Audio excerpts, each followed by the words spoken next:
Hi friends అందరికీ. నేనైతే మా అమ్మ వాళ్ళ ఇంటి కాడ అటు ఒక గార్డెన్ చూపించిన. మళ్ళీ ఇంటికి ఇటు సైడ్ ఒక గార్డెన్ ఉంటుంది, ఇటు సైడ్ ఒక గార్డెన్ ఉంటుంది. ఇంకా ఈ సైడ్ అయితే మా నాన్న చూడండి, అది పాలకూర. పాలకూర మంచిగా తోమి ఆ గింజలు తెచ్చి అలికిండు. ఆ కోళ్ళు తోమకుంటా ఇంకా కట్టెలన్నీ తీసి వేసిండు. ఈ చిన్న చిన్న వాటర్ పైపులు అన్నీ దాని మీద వేసిండు. ఇటు సైడ్ అయితే చామంతి, పచ్చ చామంతి చెట్టు, ఇంకా అది బంతి పూల చెట్టు.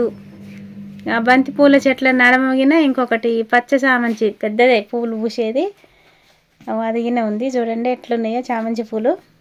ఆ పూలు అయితే ఎప్పుడు పూస్తూనే ఉంటాయి. ఆ బంతి పూలు గిన ఈరోజు పూస్తాయి రేపు బుయ్యం అన్నట్టు కాదు, ఇక అన్ని పూలు అయితే ఎప్పుడు పూస్తూనే ఉంటాయి. అది మెంతికూర చిన్న చిన్నవి, ఇప్పుడు నేను చూపించినవి అది మెంతికూర అండి. ఇక దొండ చెట్టు అయితే ఇక ఈ నుంచి అడిగి వారింది. మా నాన్న ఆ చెట్లన్నీ కుట్టి ఇక కమ్మలట్ట నాటిండు, దానికి మొత్తం ఇంకా తీగ వారింది. దొండకాయలు అయితే ఎప్పుడు కాస్తూనే ఉంటాయి. ఆడ నల్ల ఉంటుంది, ఆ నల్లకు చిన్న చిన్న పైపులు అటు వేస్తాడు. ఇక గులాబీ చెట్టు చూడండి పూలు ఎంత బాగున్నాయో. ఆ చెట్టు అయితే ఎప్పుడు పూస్తూనే ఉంటుంది గులాబీ. ఇక గులాబీ లంగా నందివర్ధన చెట్టు అది పెద్దగా అయింది, దానికి గిన దొండ తీగ చూడండి ఎట్లా వారిందో. ఎప్పుడు తెంపినప్పుడల్లా 1 కేజీ దాకా వెళ్తాయి, అంతకంటే ఇంకా ఎక్కువనే వెళ్తాయి. ఆ 2 చెట్ల మధ్యన కనకాంబరం చెట్లు ఉన్నాయి. మళ్ళీ వాటి మధ్యన లోపల ఒక నిమ్మ చెట్టు ఉంది పెద్దది, అది మంచిగా అవుపిస్తలేదు, దొబ్బ నిమ్మ చెట్టు.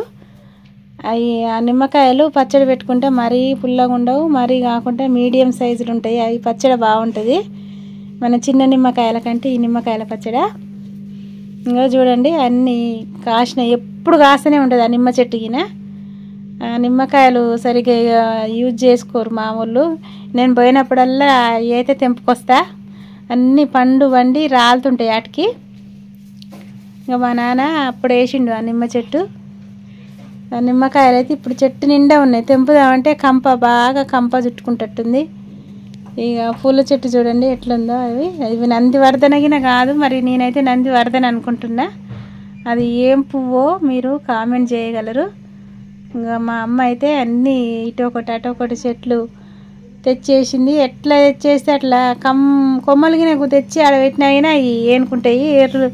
ఎర్లతోటి కాకుండా ఉత్తగా కొమ్మలే నాటుతుంది మా అమ్మ, అయినా మంచిగా ఏనుకుంటాయి. ఇంకా దానిమ్మ చెట్టు చూడండి, అటు సైడ్ ఒక దానిమ్మ చెట్టు ఉంది, మళ్ళీ ఇటు సైడ్ గార్డెన్, 2 గార్డెన్లు ఉన్నాయి. మా ఇంటికి అటు ఉంటుంది ఇటు ఉంటుంది. నేను ఆ కొమ్మని ఇట్లా పట్టుకునేసరికి అది ఇరిగిందండి, నాకైతే మస్తు బాధ అనిపించింది. చూడండి ఫ్రెండ్స్, ఇంకా నేనైతే మళ్ళీ మా ఇంటికి పోతందుకు ఇక నేను రెడీ అవుతున్నా. ఇక మా అమ్మ వాళ్ళ ఇంటికాంచి వచ్చేటప్పుడు మేము కొత్త బట్టలు కట్టుకుంటే అట్లా మేము దేవుని ఇంటికి కుంకుమ బొట్లు పెట్టి వచ్చేనాడైతే అట్లా వస్తాము. ప్రతి ఆడపిల్ల అయినా అట్లా అమ్మగారింటి కానుంచి బట్టలు కట్టుకునేటప్పుడు ఉత్తిగా రావద్దటండి. అదే మరి ఫ్రెండ్స్, మీరు అట్లనే వస్తారా? మరి మేమైతే ఎప్పుడైనా అట్లా బొట్టు పెట్టి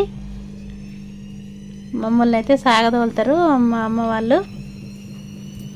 ఇక మాకైతే ఇక ఎక్కడ లేని ఆనందం ఉంది. అటు పోయేటప్పుడేమో సంతోషంగా అమ్మగారిల్లు అనగానే సంతోషంగా రెడీ అయ్యి వస్తాము. ఇక ఇప్పుడు మా ఇంటికి రావాలంటే నేను లేట్ చేస్తూ ఉన్నా. నాకైతే ఇక మా సార్ ఫోన్ చేస్తూ ఉండు, ఇంకా వెళ్ళలేవా అని. కానీ నాకైతే ఆ నుంచి రాబుద్ధి కావట్లేదు. ఉదయం నుంచి చదువుతా ఉన్నా, చదివినాక నీకు పోతేమేలే అని అట్లనే ఉంటున్నా. నీ అత్తగారింటి కాంచి అమ్మగారింటికి వచ్చేటప్పుడు అయితే అందరూ దన్న రెడీ అవుతారు. అదే అమ్మగారింటి కానించి మళ్ళీ అత్తగారింటికి పోవాలంటే పోయేటప్పుడు ఎందుకో తెలియని ఒక ఫీలింగ్స్, మనసులో ఒక బాధ అనిపిస్తుంది. వచ్చేటప్పుడున్న సంతోషం మళ్ళీ పోయేటప్పుడు ఫేస్లో ఉండదు.